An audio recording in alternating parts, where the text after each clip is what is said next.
Presiden Amerika Serikat Donald Trump memperkirakan operasi militer terhadap Iran dapat berlangsung sekitar 4 pekan. Trump menegaskan berlangsungnya operasi militer ini juga akan bergantung dengan kekuatan Iran. Amerika Serikat dan Israel memulai serangan skala besar pada Sabtu lalu dengan menargetkan fasilitas Komando Korps Garda Revolusi Islam, lokasi peluncuran rudal balistik dan drone, serta sistem pertahanan udara. Bulan Sabit Merah Iran melaporkan lebih dari 200 orang tewas dan hampir 750 orang terluka dengan serangan menghantam 24 provinsi. Angkatan Udara Israel mengerahkan lebih dari 200 jet dalam operasi terbesar sepanjang sejarah IDF dan mengklaim telah menyerang lebih dari 500 target. Komando Pusat Amerika Serikat menyatakan masih menyelidiki laporan serangan yang disebut menghantam sekolah perempuan di Iran Selatan.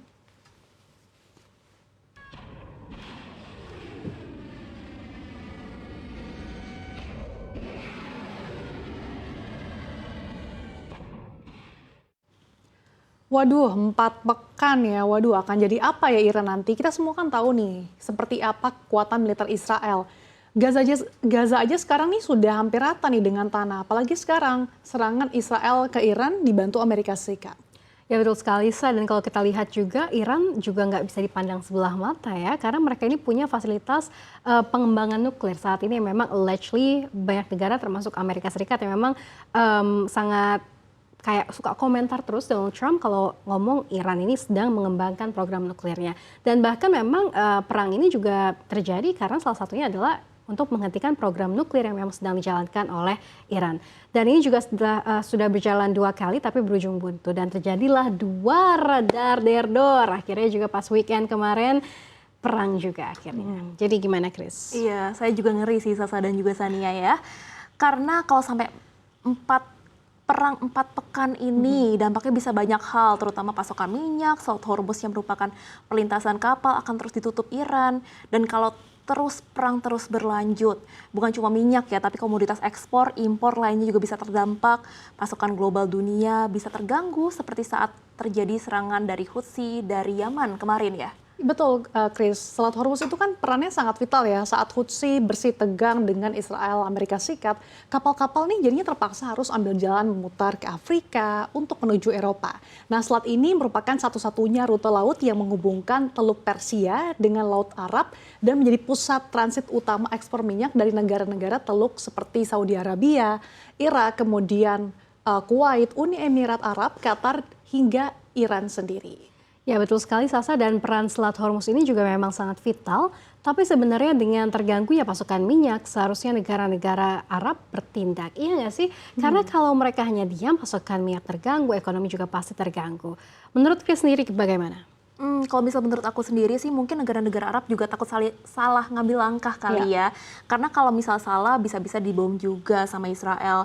Dan bukan nggak mungkin dengan kondisi negara Arab yang masih belum ada persiapan seperti sekarang ini, kan kemarin serangannya sangat mendadak ya, dan juga Sasa. Bisa jadi Israel dengan mudah membombardir dan bukan untung tapi malah buntung.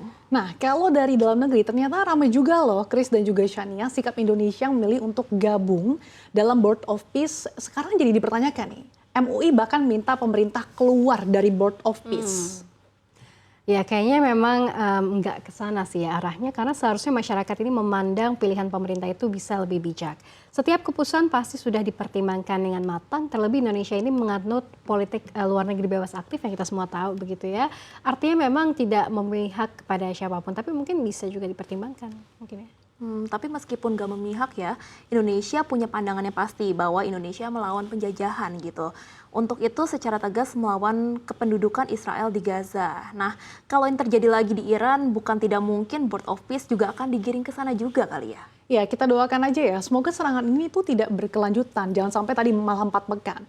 Kita berdoa saja semoga dunia damai kembali. Dan selanjutnya ada informasi menarik apa lagi nih, Chris?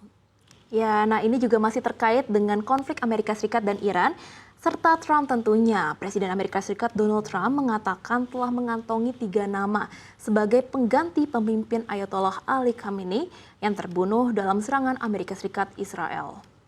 Trump mengatakan telah memilih 3 orang yang sangat bagus sebagai pengganti Khamenei. Namun dia enggan memberi rincian lebih lanjut. Amerika Serikat dan Israel meluncurkan serangan bersama ke Iran pada Sabtu.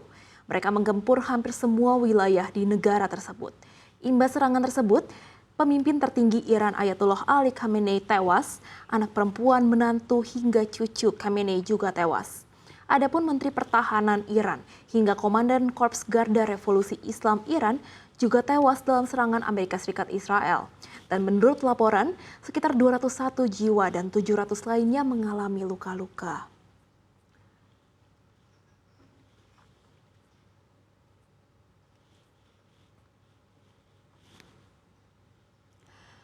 Waduh, kalau kita dengar pernyataan Donald Trump ini jujur saja langsung mikir, ini maksudnya gimana sih sebenarnya? Karena Iran itu kan negara yang berdaulat ya, tapi kok seolah-olah penggantinya udah dikantongin pihak luar. Ini kok bisa dia intervensi sebegitu dalamnya ya? Nah, Trump sih mengaku ya kalau sudah punya 3 nama nih untuk menggantikan Ali Khamenei yang dilaporkan tewas dalam serangan. Tapi secara sistem politik Iran, pemimpin tertinggi itu kan dipilih internal ya oleh Assembly of Experts, bukan oleh negara lain.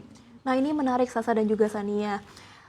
Apakah ini sekedar pernyataan politik atau bawa sinyal bahwa Washington ini ingin ikut mengarahkan proses transisi kekuasaan di Teheran? Ya, karena kalau kita bicara terkait dengan kedaulatan, intervensi seperti ini juga bisa dibaca sebagai tekanan terbuka, apalagi konteks ini kan baru saja terjadi serangan militer. Ya, dan ini bukan hanya soal siapa pengganti Khamenei ya, ini tuh soal persepsi global. Apakah ini mengarah pada skenario perubahan rezim? Iya, kalau benar ada campur tangan ya Sasa dan juga Sania, respon domestik Iran bisa sangat keras. Nasionalisme biasanya justru menguat ketika adanya tekanan eksternal.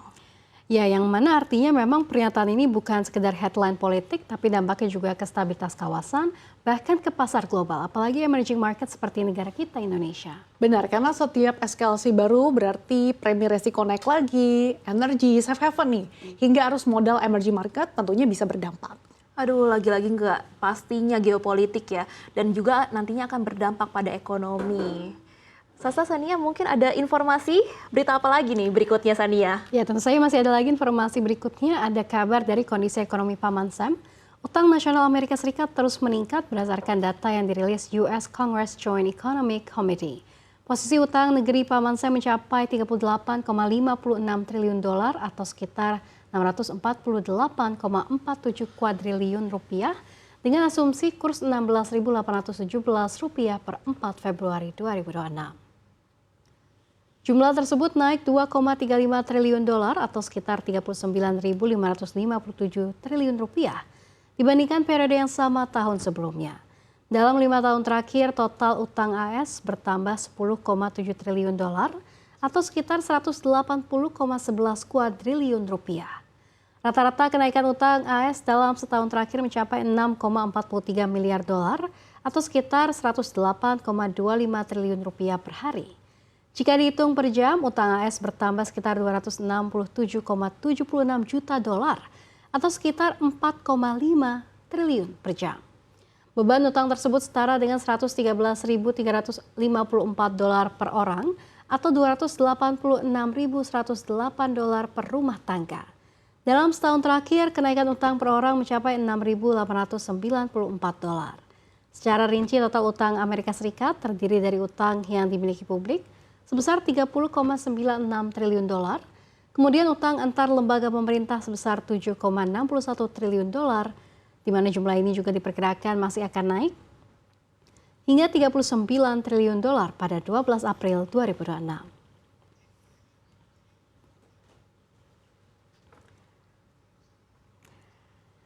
Nah, utang Amerika Serikat sekarang udah gede banget ya, dan tiap hari ini masih terus nambah. Kalau eskalasi Iran, Amerika Serikat, dan juga Israel ini makin panas, pasti butuh biaya militer yang jauh lebih besar lagi. Gimana nih menurut kalian, Sasa dan juga Chris? Iya, betul sekali. Belanja pertahanan itu nggak murah ya, apalagi kalau sampai konflik terbuka. Dengan utang setinggi itu, Sania dan juga Sasa, tambahan biaya perang bisa makin bikin defisit jadi melebar. Iya, belum lagi efeknya ke harga minyak dan pasar global ya. Kalau situasi semakin tegang, maka tekanan ke ekonomi dunia ini juga semakin berat. Ya, saya juga kepikiran deh, setiap pengerahan kapal dan juga pasukan ini pasti kan makan anggaran yang besar. Di tengah utang yang sudah tinggi, ruang fiskalnya juga makin sempit, ini kira-kira gimana ya Paman Sam akan mengatasinya?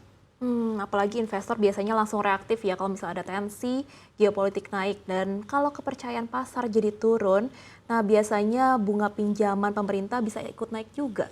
Iya, jadi bukan cuma soal perang atau tidak ya.